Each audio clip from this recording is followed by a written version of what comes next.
I'm Bill Schwartz. I'm President, CEO, and head of Mastiff.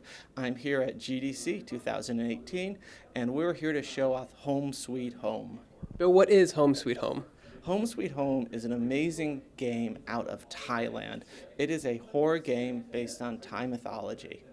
So how do the game mechanics work? The game mechanics work incredibly well. It's almost like a non-violent horror game in that the monsters come at you, usually with things like box cutters and bleeding fangs, but you have no weapons whatsoever. You have to think, you have to avoid, you have to run away, you have to be ready, and you have to solve puzzles.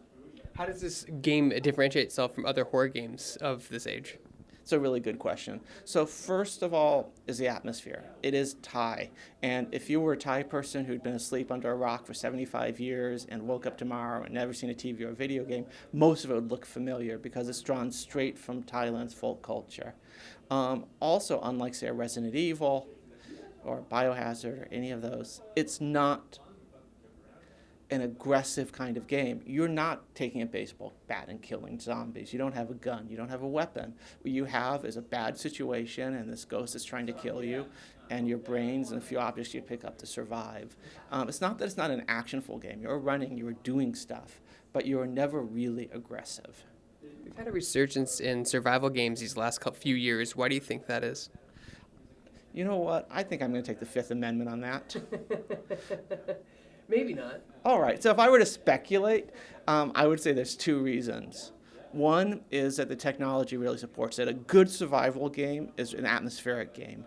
And as games have gotten technically better and better and better, it's been easier to do good atmosphere. For a long time they worked, but they were nothing but a sort of pop-up and scare kind of game. And now they've gotten a lot more sophisticated. I think that's part of it.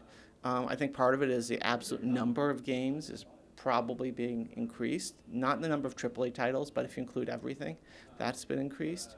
And I think maybe we're going through tense times, and I think games are art, and art reflects a certain sort of shared psyche.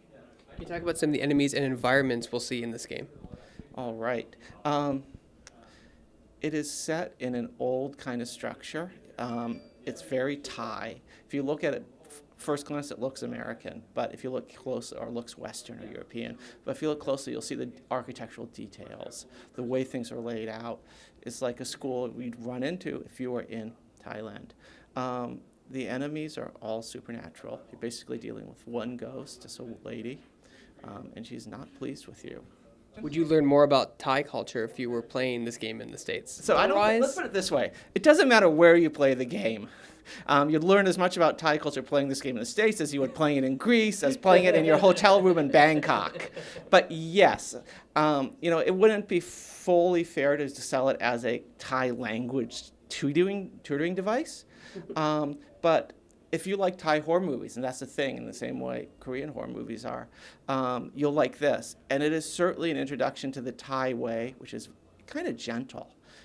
It's in fact very gentle. And it's certainly an introduction to the iconography, the mythology, maybe the worldview. So yeah, I certainly wouldn't want to cheapen the people who've gone to Thailand and learned to speak Thai and read the classics in Thai by saying this game is on a par. But it's certainly a good tourist introduction to what Thailand looks like and feels like.